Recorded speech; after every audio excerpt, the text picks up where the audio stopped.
I paid for the whole Thanksgiving dinner. But my mom gave me a special gift, a list of rules titled, "If you want to eat with us again." I said nothing. 2 months later, I gave her a gift, too, a foreclosure letter delivered on her birthday. When I saw the box, I actually smiled. It was wrapped in silver paper with my name on a tag. To Daniel from Mom, Happy Thanksgiving. We had just finished dinner. I was still clearing plates, trying to pretend it didn't sting that no one had helped set the table but me. "You didn't have to get me anything?" I said, wiping my hands on a napkin. "Oh, but I did," my mom said sweetly. "Go on, open it." My brother Ethan smirked. My dad sipped his wine. I should have known something was off right then. I peeled off the ribbon and opened the box. Inside was a white binder. On the cover, in large black font printed on glossy paper, it read, "If you want to eat with us again. Guidelines for Daniel, revised." I stared at it. "Is this a joke?" "No," Mom said, as if she were announcing dessert. "It's something we all agreed would be helpful. Constructive feedback." "Helpful for what?" I asked. "To keep the peace," my brother Ethan said, leaning back with his arms behind his head.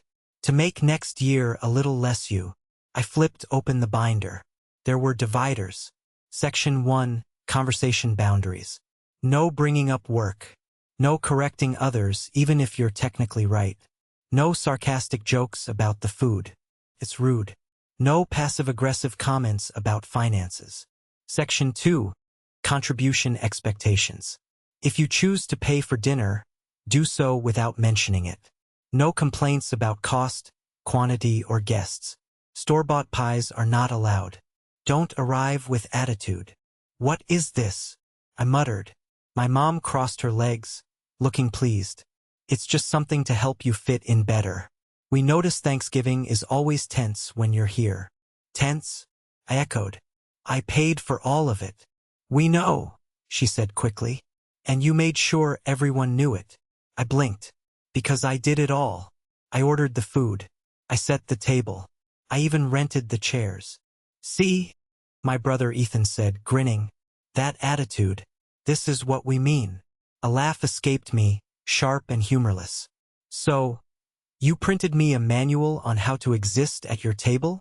"It's not an attack," my mom said, folding her hands. "It's a gift." "A gift," I repeated, holding up the binder. "You gift-wrapped a list of ways I disappoint you and called it thoughtful." My dad finally spoke without looking at me.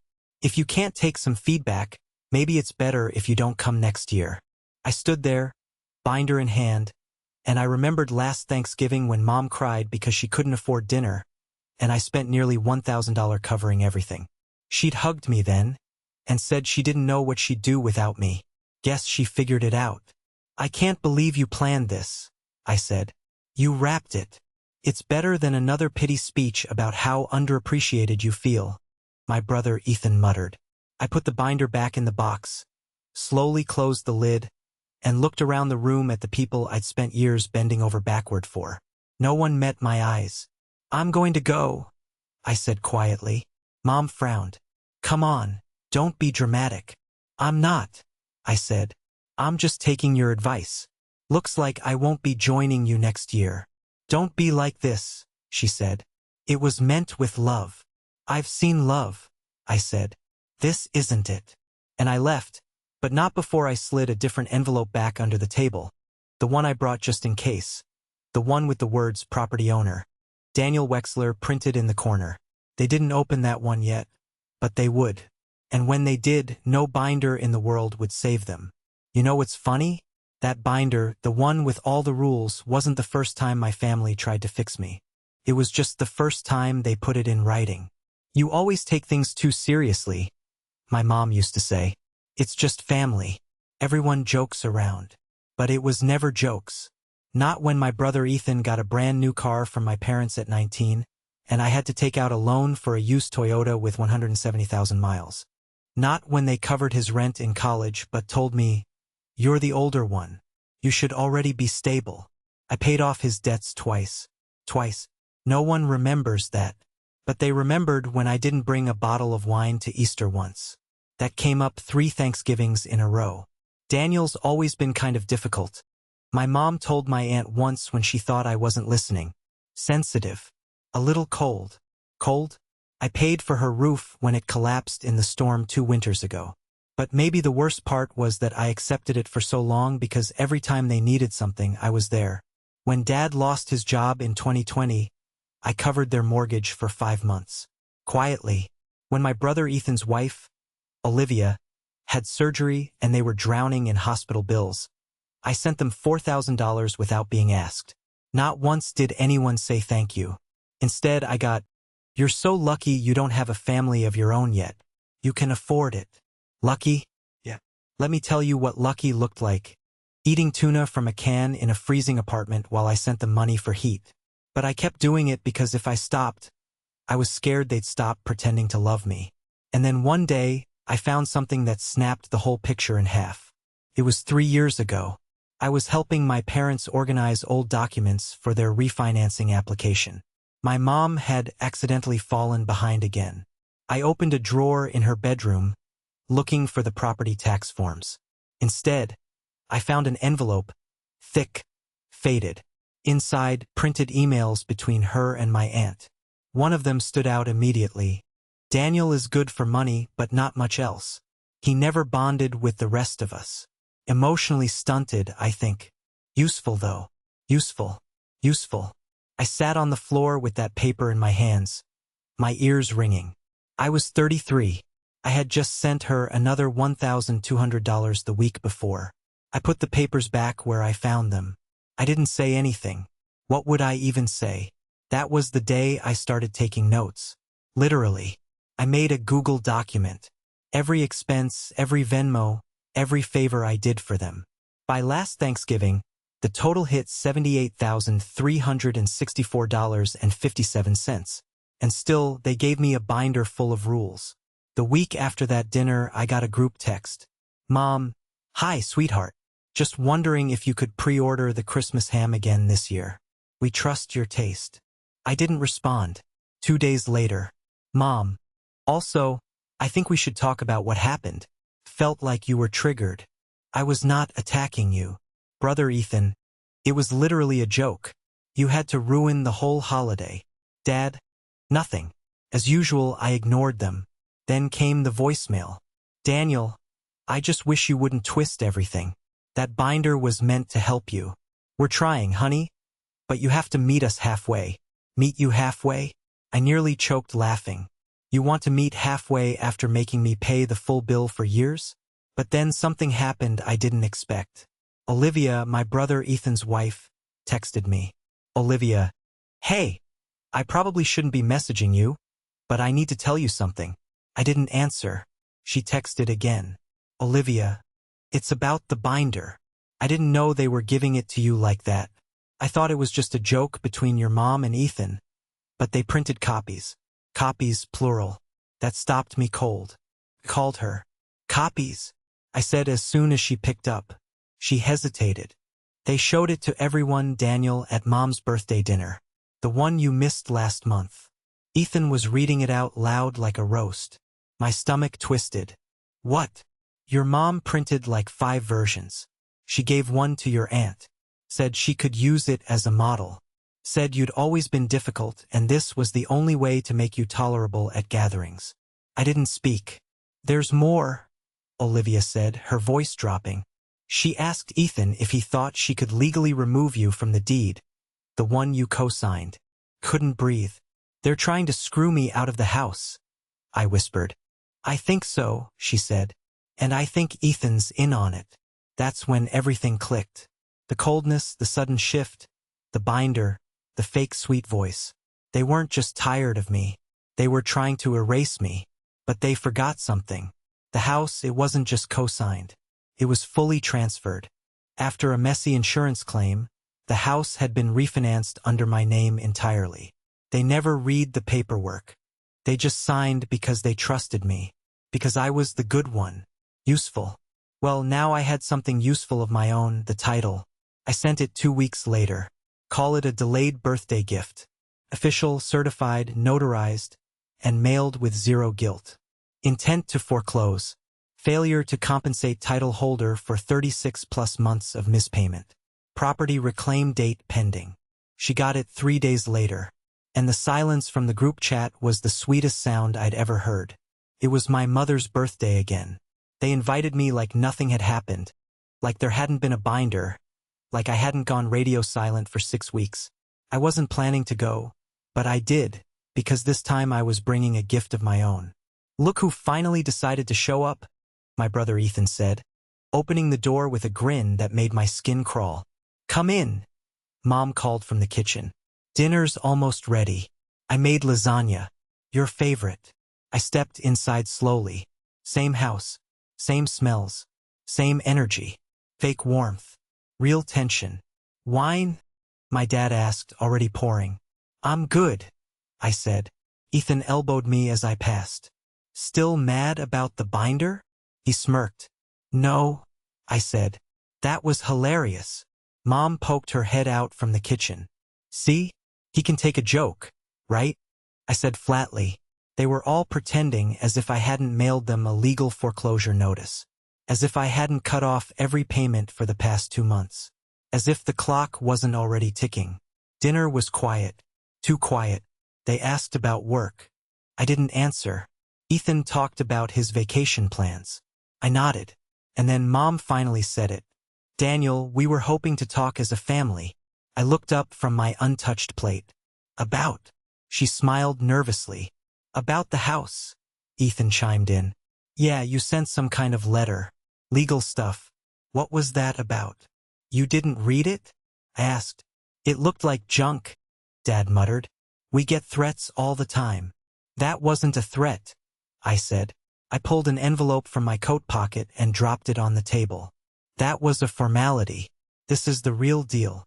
"What is it?" Mom asked, not touching it. "Final notice. I'm giving the property back to the bank unless the debt is cleared. You're $42,000 behind." "Behind on what?" she snapped. "Payments," I said. "Mortgage, property tax, insurance, all of it. You never reimbursed me." "You said you'd cover it," Ethan barked. "I said I'd help. You turned that into ownership. Ownership I've now reclaimed." "You're bluffing," Dad said. I pulled out my phone. Opened the PDF. Title, Daniel Wexler. Sole owner. Filed, Orange County. Registered July 16, 2020. "You signed it," I said. "You didn't read it." Mom stared at the screen. No, that's not what we agreed. It's what you signed." Ethan's chair scraped the floor as he stood up. "You're insane." "I'm just done," I said. "Done being your backup wallet. Done being your emotional punching bag. Done being the useful one. We're your family," Mom yelled, her voice cracking. "You don't do this to family." "You mean like giving them a binder full of rules and humiliating them at dinner?" "It was a joke," Ethan shouted. "You're such a crybaby. Always playing the victim." I stood slowly. "You told me I make holidays tense. You said I should be more grateful. You made a manual on how to be worthy of sitting at your table." "You're exaggerating," Mom said, standing too. "No," I said. "I'm finally seeing it clearly." She took a shaky step toward me. "We raised you, and then you resented me for turning out better than you." Her hand twitched like she might slap me. She didn't. Instead, she whispered, "If you go through with this, Daniel, I'll never forgive you." I looked her straight in the eye. "You forgave Ethan for draining my savings. That's different," she hissed. "No," I said. "It's always been the same. Him, golden boy. Me, walking ATM." My dad finally snapped. "You're unbelievable. You know that? You think money makes you important? You think we need you?" I shrugged. "You did. That's over now. You can't evict your own parents," Mom said, her voice shrill. "I'm not," I said. "The bank will." There was dead silence. Then Ethan launched. He grabbed the envelope, tore it in half, and threw it at my chest. "You've really changed." "Don't finish that," I said quietly. "I've kept a full record of this conversation." His face froze, just like I've done with everything else for my own protection. You're threatening us now? Mom gasped. No, I said. I'm protecting myself like I should have done years ago. You'll regret this, she screamed. I already regret staying this long. I grabbed my coat and walked to the door. I'll fight this, Dad growled. You'll lose. Try me, I said. Just as I opened the door, I turned back. Oh, almost forgot. I pulled out a small white envelope and tossed it on the floor. Ethan picked it up. What now? Your car. The lease, I said. I stopped covering it. It'll be repossessed by Friday. You wouldn't, he snarled. I already did. And then I walked out. The day after the birthday dinner from Disaster, my phone rang 17 times. 17. First Mom, then Dad, then Ethan, then an unknown number, and then my aunt who hadn't spoken to me since 2018. I didn't answer any of them. At 9:42 a.m., I got a text from my mom. Daniel, we can talk about this. Please call me. I'll forgive you if you fix it. At 10:11 a.m., your father says you're making a fool of yourself. This will only get worse if you don't stop. At 11:03 a.m., Ethan's losing his car. Chloe's crying. Olivia is furious. You've broken this family. Broken? No. I just finally stopped being the glue. 2 days later, I came home from work and found a man in a blazer standing on my porch. Daniel Wexler? He asked. Yeah. I'm Brian Miller, legal representative for the Wexler family. I actually laughed. My own family lawyered up. They'd like to negotiate, he said privately. No court filings yet. I'm not negotiating, I said. They can leave the house or pay. That's it. They're arguing undue influence, he said. That the title transfer was manipulative. They begged me to take the house. I snapped. I have the messages, the recordings, the payment logs. Brian shifted uncomfortably. Still, they're willing to settle quietly. For what? I asked. A reversal of the foreclosure and continued financial support. Modest, they say. I stared at him. Tell them, I said. They can keep their modesty. I'm done. And I closed the door in his face. That night, Olivia called me. I almost didn't answer, but curiosity won. Daniel, she said, her voice low. I think Ethan's going to try something stupid. Stupid how? He said if you don't reverse the foreclosure, he'll leak your salary online. Expose you. I blinked. What does he think this is? TMZ? I don't know. He's unraveling. Mom and Dad are pressuring him nonstop. He's not sleeping. He's drinking again. Not my problem, I said coldly. I know. I thought you should know. I paused. Why are you telling me this? She hesitated. Because I filed for separation. I sat up. What? I can't do it anymore. Living in that house, watching them scream about money, watching Ethan spiral. You were right, Daniel. All of it. I didn't know what to say. She broke the silence. I'm not asking you for anything. I just wanted you to know. I finally see it. 1 week later, a sheriff served the final eviction notice. 30 days to vacate. Ethan sent me a voice memo. You think this is over? You're pathetic, Dan. You ruin Mom. You ruin Dad. You ruin me. And when they're gone and you're alone in that big house, don't come crawling back. I didn't reply, but I did forward the message to my lawyer just in case. But then came the twist no one saw coming. Grandma. She was 86 in a care home. Half the family forgot she was still alive. She called me out of the blue one evening. Danny, she said, I heard you finally grew a spine. I blinked. Hi, Grandma. Don't hide me. I warned you about your mother in 2005. She was right. I remembered that. She kept talking. I want you to know something. Your grandfather left me the second house. The one in Tahoe. Yeah. Well, I'm changing the will. You're getting it, she said. You're the only one who isn't fake. I opened my mouth. Nothing came out. They've drained me for years, she muttered. You think your mother paid for this nursing home? Absolutely not. You did with your money, your kindness. You just didn't know it. That same night, Ethan posted a meltdown on Facebook. Long, bitter, barely coherent. Some people betray their family for money. I hope it keeps them warm at night. Hope their granite countertops bring them love. Hope their equity hugs them when they're old. It got 11 likes. 2 were from fake accounts he made. My phone buzzed minutes later. A message from a name I hadn't seen in years. Sarah Thompson, my cousin, Mom's niece. Daniel, just wanted to say I'm proud of you. We all saw it. We just didn't know how to help. They treated you like furniture, like an ATM. You didn't burn the bridge. You saved yourself. And for the first time in over a decade, I slept with my phone on silent. And I didn't wake up wondering who needed something.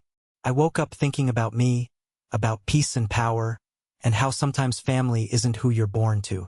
It's who doesn't hand you a binder in a gift box and call it love. It's been 3 months since I walked out of that house. 3 months since my mom cried over lasagna and told me I was destroying the family. Right before I handed her a foreclosure notice tied up in a ribbon. 3 months since Ethan told me I'd regret it. And you know what? I don't. I've never been more at peace in my life. I moved into a condo on the other side of town. Clean walls, new furniture, silence that doesn't demand apologies. There are no phone calls asking for money. No late-night guilt trips. No group chats demanding turkeys, pies, or apologies. Just mornings, coffee, music, breathing. The kind of quiet that doesn't feel cold. Feels earned. My parents, they moved out of the house last week. I didn't go. I didn't watch. The bank sent me confirmation that the property is clear. I plan to sell it. Let someone else build something there. Ethan tried one last time. He left me a voicemail. You ruined everything, man. Everything. Mom's sick over this. Dad won't speak. They're miserable. I hope you're happy. I didn't respond. I didn't delete it either. Sometimes I replay it when I need to remind myself who I'm no longer responsible for. A week after the move out, I got a small white envelope in the mail. No return address. Inside was a photo. A photo of me, age 10, sitting at the Thanksgiving table, smiling with a paper crown on my head. Everyone else was turned away, blurry on the back, written in scratchy blue ink. You were never invisible. You were just surrounded by people who didn't know how to see. Grandma. I sat on the couch with that photo for a long time. And I cried, not because I missed them, but because I'd spent so many years believing their version of me. The cold one, the difficult one, the one who had to earn his place. I don't believe that anymore. Last week, I made my own Thanksgiving dinner just for me. 1 plate, real silverware, 0 rules. I made pie from scratch, burned it a little, laughed. And when I sat down, I got a text. Unknown number. This is Chloe. Mom gave me your number. I just wanted to say thank you for everything you did. I know no one else said it, but I will. I stared at the screen for a long time. Then I replied, you're welcome. And don't ever let anyone tell you your worth depends on what you give them. She sent back a heart. That was it. That was enough. People ask if I regret it, if I miss them, if I wish I'd handled it differently. Here's the truth. I wish I'd done it sooner. Because the moment I stopped trying to be the version of me they could tolerate was the moment I became the version I could finally respect. They gave me a binder full of rules. I gave them a mirror. And I'm not sorry they didn't like the reflection.